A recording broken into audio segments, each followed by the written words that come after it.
Okay, so I'm back here. So here it talks about the enterprise, and then of course the leadership who puts the vision, strategic goals, policies, and they do this through planning, of course, very obvious. Who is going to now take the responsibility of implementing the plan? It's my resources, human and financial resources.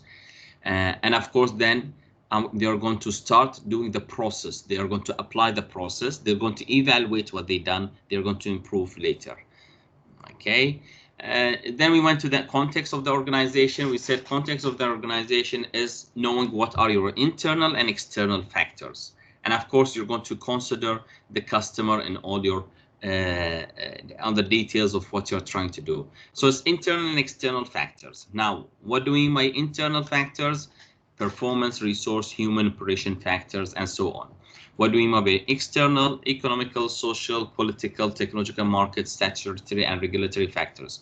Could it be more than that? Yes, it could be, but these are the popular ones that you always can rely on. Now, this is a general internal and external factors. A factor. Can we use some models that are already available that could help us to find out what are the internal and external factors? Yes, there are many different models, and one of those is the PESTLE analysis. One of those is PESTLE analysis, and another one is the PORTER, and the third one is SWOT. So there are many. And the PESTLE analysis, we started and said that the PESTLE analysis, we said that if you talk about political factors, which is one of the external factors, what do we mean by that? We mean all these. We mean all these. Now I can see here that some of them are internal, some of them external, but it should be most of them are external factors. Economic factors, we can see that the details. I don't need to explain again. Okay, I'm just trying to recover here. So we have political and economical, which is PE, ST, PEST, social and technological, and LE, which is PESTLE. Okay, and all of these details that are here are just guidelines for you to, when you do your PESTLE analysis, you do it, and you have a guideline to help you how to do it. And then I said that I added the marketing factors, because it is a very important factor. Now going to the SWOT, which I stopped here last time, and talking about SWOT analysis. SWOT analysis is identifying the strengths, weaknesses, opportunities, and threats. It is one of the easiest ways used by people, used by many organizations, and actually they use this method because it's easy. Okay, as it is easy to be done. Even PESTLE is easier, but still SWOT is very popular. Even though SWOT is not the best tool, there are better tools to use, but still it does a good job. Like for example, University of Bahrain, when it wanted to put its strategic plan, they use SWOT. Most of the universities in Bahrain, most of the organizations in Bahrain, they use SWOT. But if you only use SWOT to put your strategic plan, to put your objectives, to know your context of your organization, you have a problem, because SWOT, it does not tell you everything. Okay, and what is SWOT? SWOT is S, strength, weaknesses, W, O, opportunities, T, threats. So that's what. Strength is what is good, what good stuff you have. Weaknesses is what you're weak in at. Opportunities, something that you may do and will provide you with a good advantage. So there's an opportunity that you need to use. A threat, something that could be a threat to you. For example, the competitors. The competitors could be a threat to you. You don't have enough money in the bank. That is a threat to you. You have many of your employers, for example, University of Bahrain, they, because of the pension program, برنامج التقاعد, many people left University of Bahrain, and that is like a threat. Why? Because you're losing many faculty members and you have more students coming in. So imagine you're having more students and you're having less faculty members. And by the way, the budget of University of Bahrain had went down from 48 million dinars till 40 million dinars. and now it's also being less.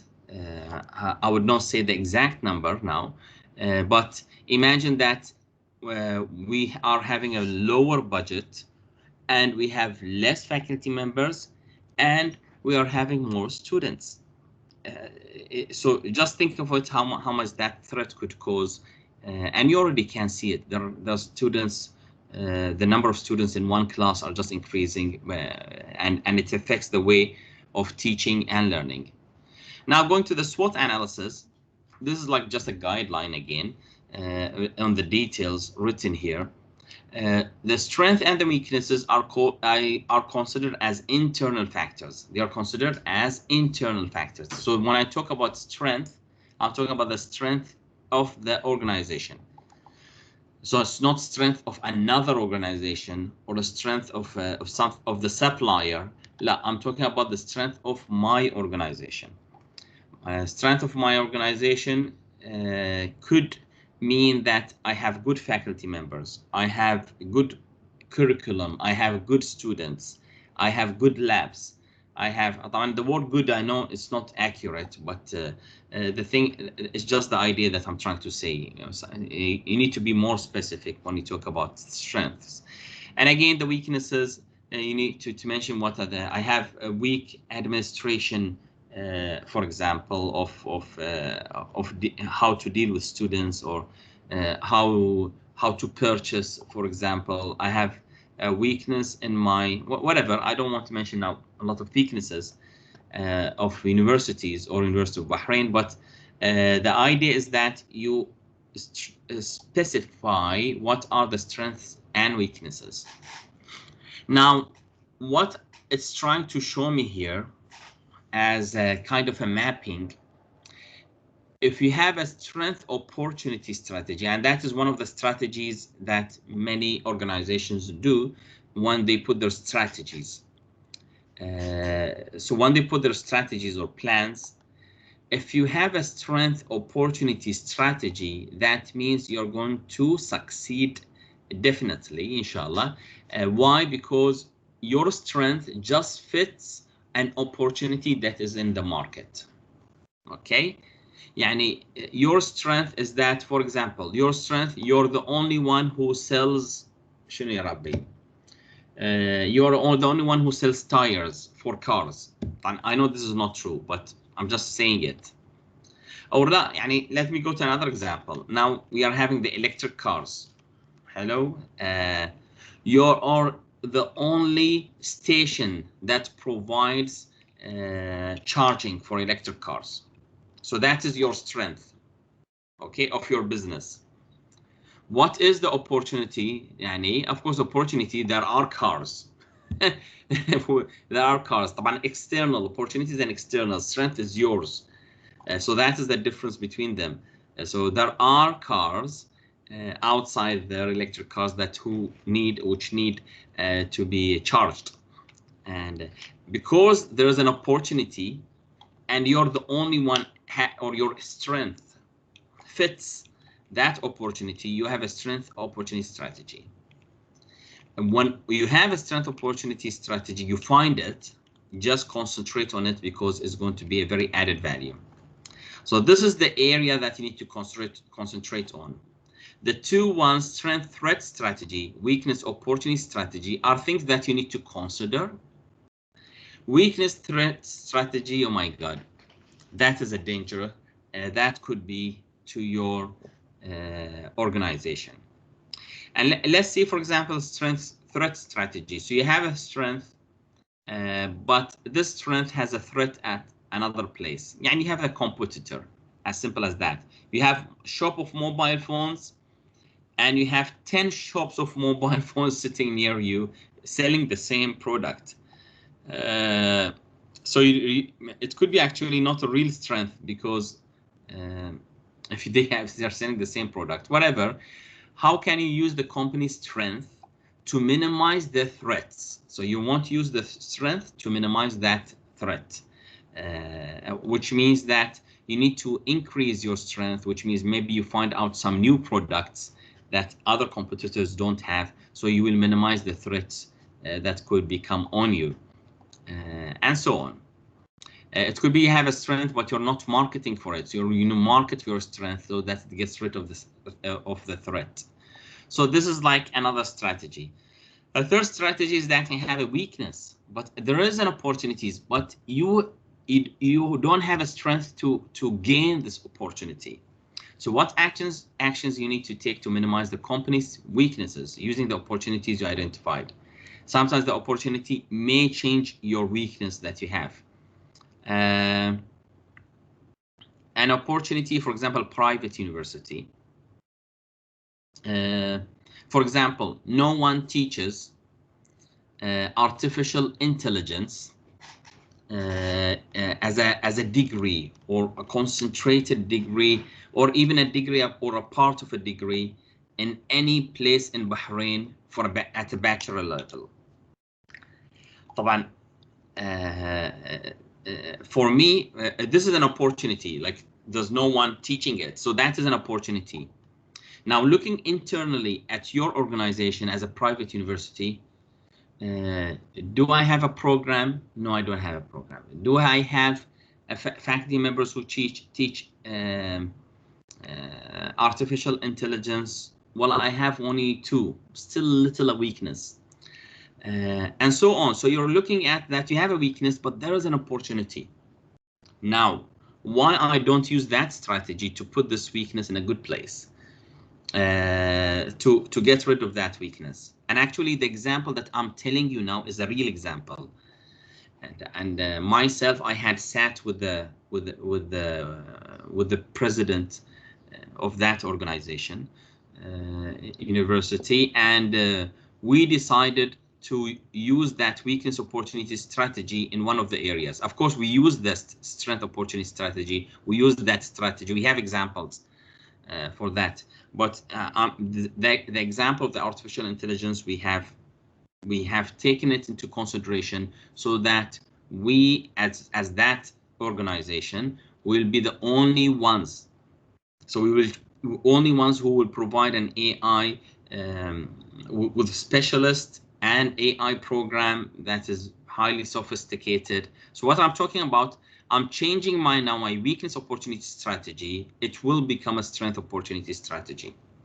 Okay, so and hopefully it will succeed, inshallah. I didn't mention the name of the organization because they're still in the process of it. I don't need to reveal secrets. Weakness, a threat strategy. Now, weakness and threat is a danger. Why is it a danger? Because you have a weakness and there's a competitor who's killing you at that weakness. Okay, and that is a serious thing. For example, I'm teaching. Again, I'm giving examples of universities. I don't know why. Or let me change. It could be any example. The example that I wanted to say, that I teach BSc in law or bachelor's on law. If you want to know, there are many different universities who teach bachelor in law. That is a threat to me. Why is it a threat? Because if I don't have students, I don't have money. If I don't have money, I don't have salaries for the faculty members. If I don't have salary for faculty members, I'm going to fire them. And then khalas, I'm going to close the program. So that is a threat. Why it could be a weakness now for me? It should be should be a strength that I have a program, bachelor's in law. Well, it depends. Maybe your bachelor in law is a very weak program in terms of what is available in the market. So if you have a program that is of less capabilities, of less potential in comparison with other competitors, then you are in a problem.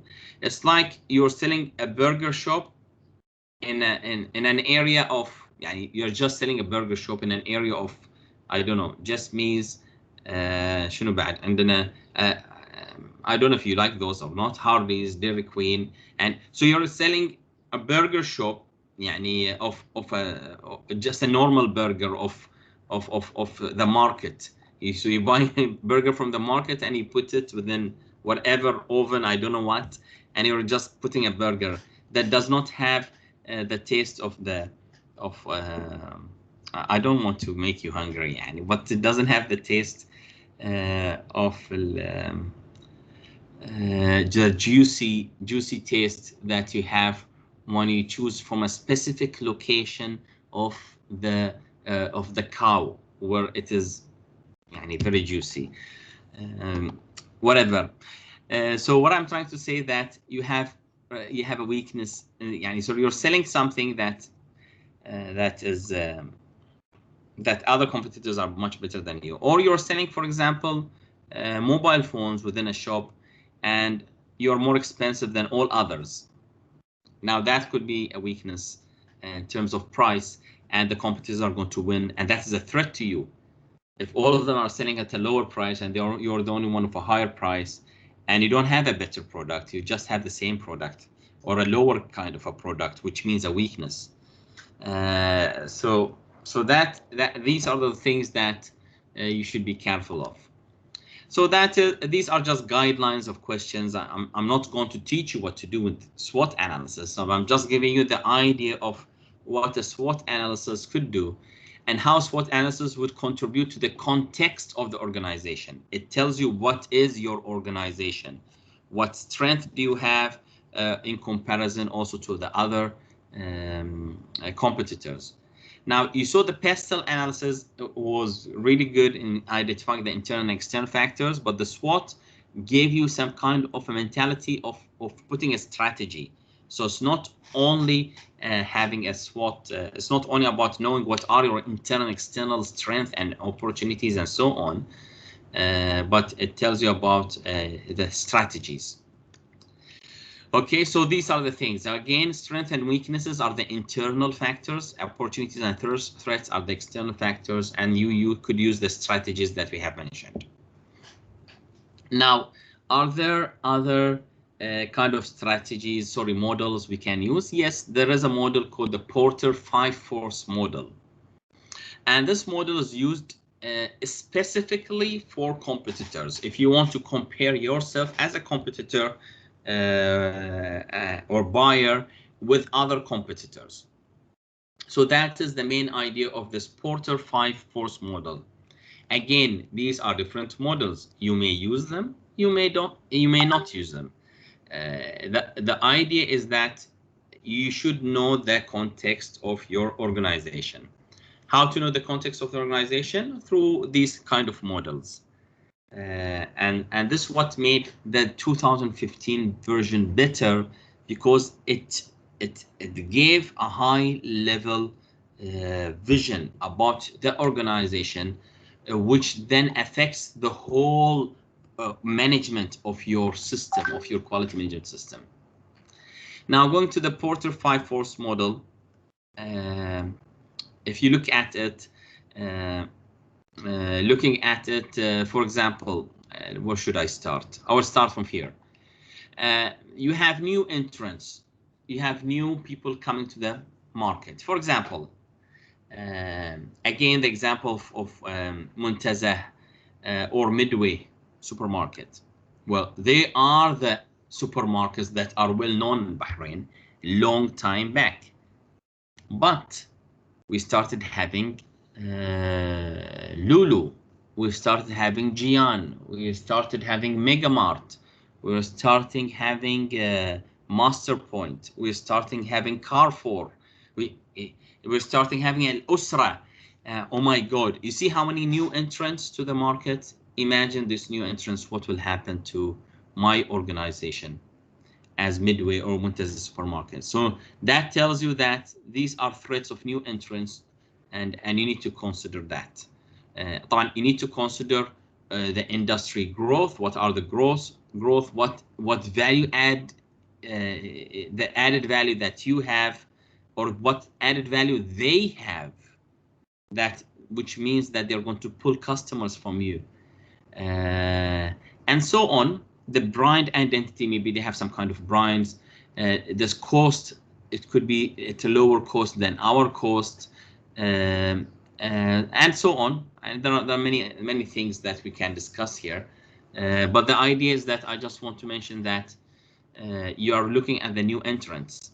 Very similar example you can apply to the telecommunication.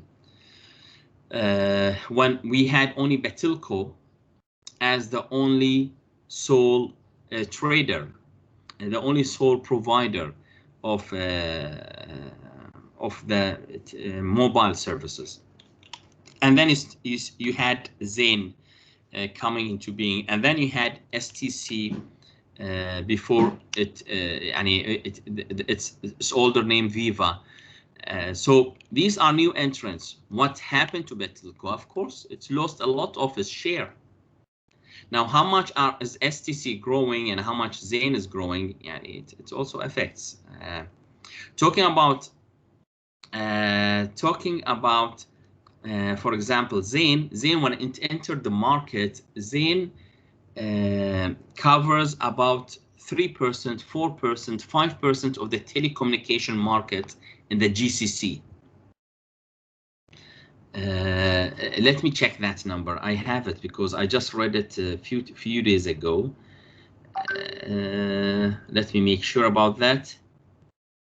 Yes, it covers, for example, Zain Al Kuwait covers about 8.9%. Zain Al Saudiya covers 3.3% of the market share. Again, I'm talking about the market share of Saudiya now.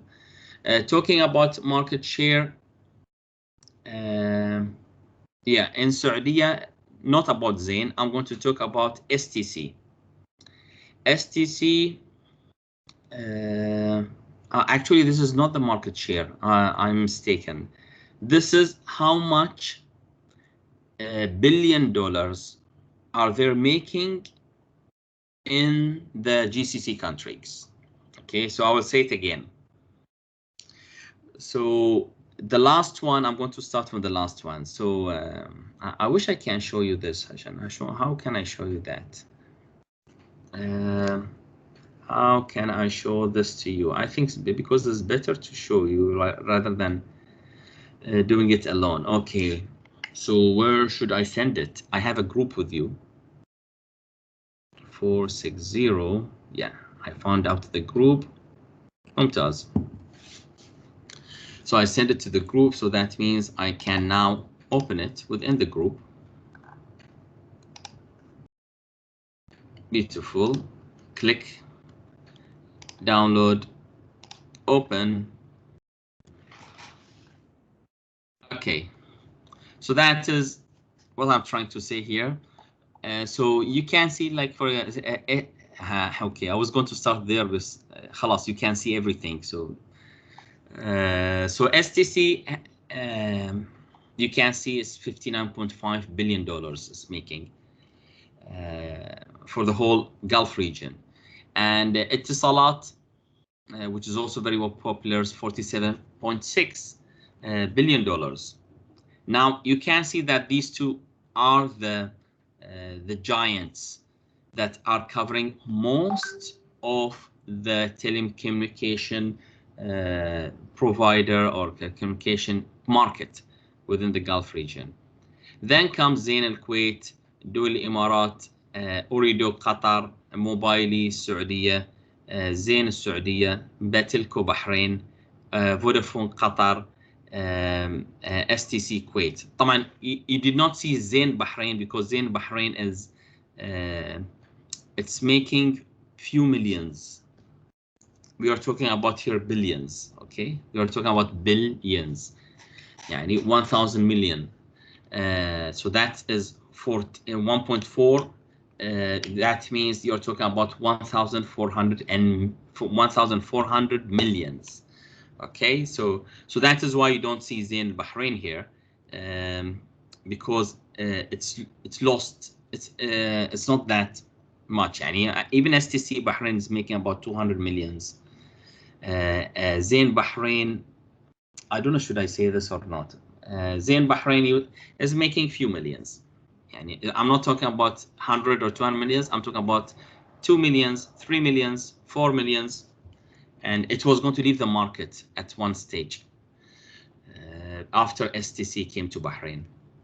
Whatever. So so going back, so that is part of talking about the new entrants. Now, what else should you consider for competition? It's not only the new entrants, it's the buyers. How if there's strong power for buying. Sometimes the buyer volume is very high. يعني here buyer volume, for example. What do you mean by buyer volume? يعني القوة الشرائية in Arabic. The buyer volume that you have in Saudi Arabia is different from Bahrain. The buyer volume in Saudi Arabia, if you open a restaurant, you can have 10,000 people coming to you, 10,000s, but in Bahrain you're having just few people. Yani whatever you're going to count, still they are limited. So it's always that if you have a higher buyer volume, you will have more chance to be successful. But you have less buyer volumes, you will have less chances to be successful. And this is why when you have YouTubers, when they come out in Saudi Arabia, they become popular very quickly. They have a number of views and so on. That is very high, which is different from Bahrain.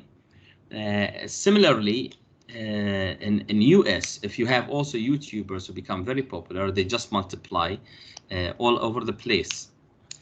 طبعا, which means that if you want a higher buyer volume, you may need to open your market. You may need to open your market or enter another market to have higher buyer volumes. I have many examples in my head, but I think so. Like, hopefully, you're getting the idea that we have, that I have in my mind. So, but again, the buyer concentration versus the firm concentration. So, where does the buyer concentrate on? So he concentrates on buying certain products,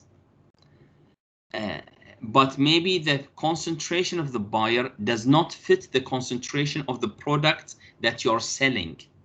So you need to be careful of that. Price sensitivity also affects the determinants of the buyer power. Why? Because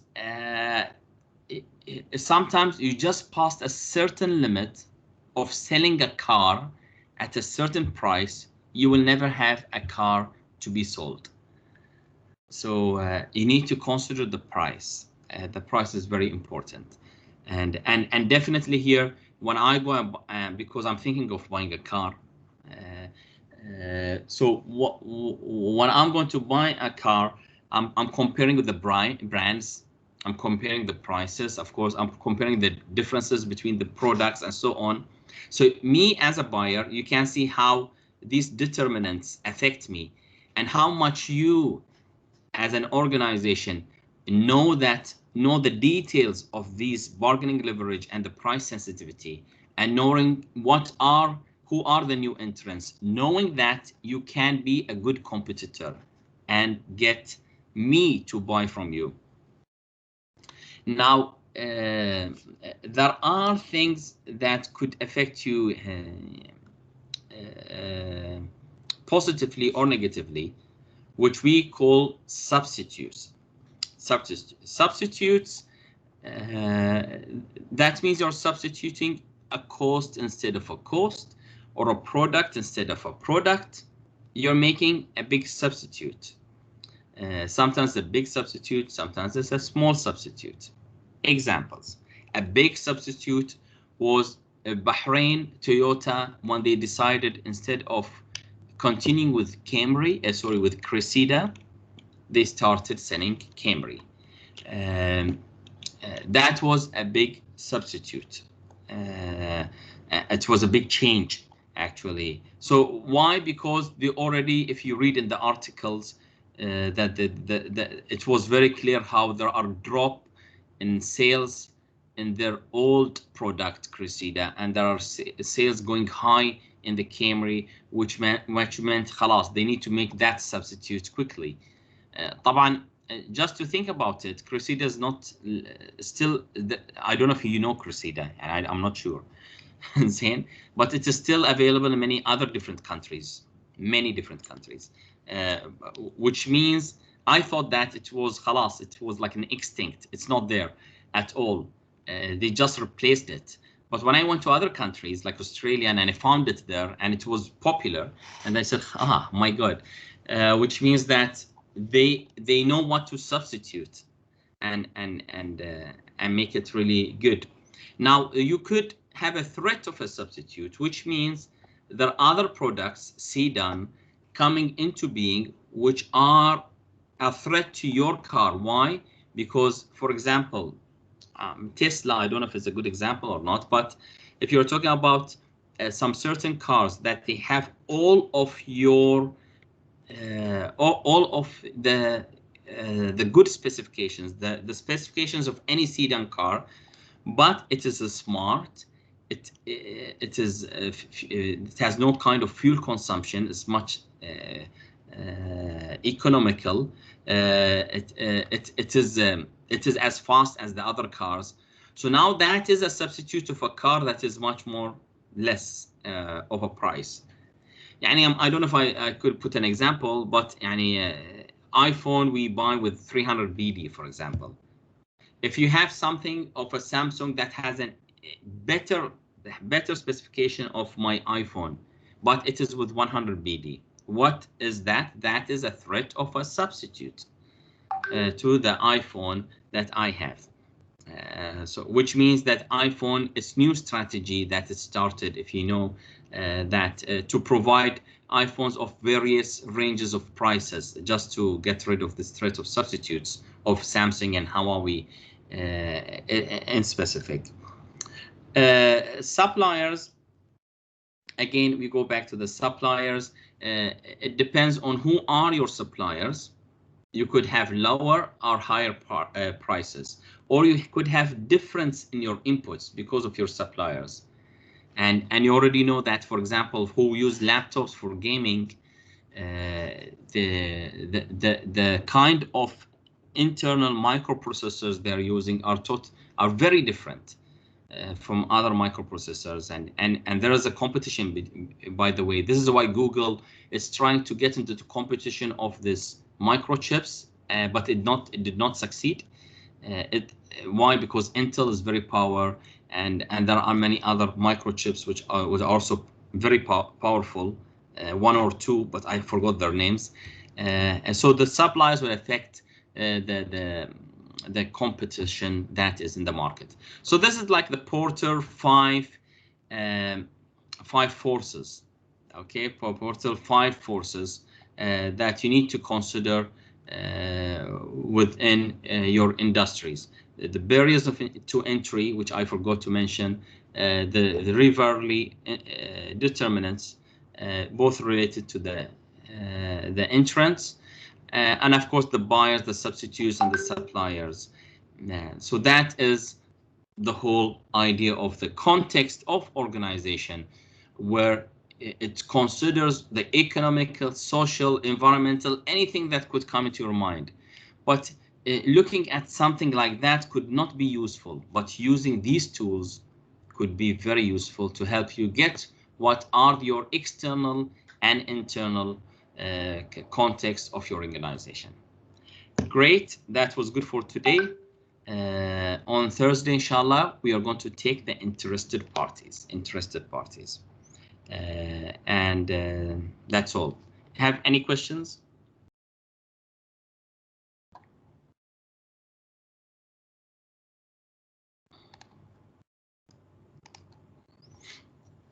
يعطيكم العافية. I have discovered that there are always less questions in Ramadan, يعني. It's okay. يعطيكم العافية ونشوفكم على خير. See you, and hopefully you are learning, and we all learn as well. يعطيكم العافية. فوان الله. مع السلامة.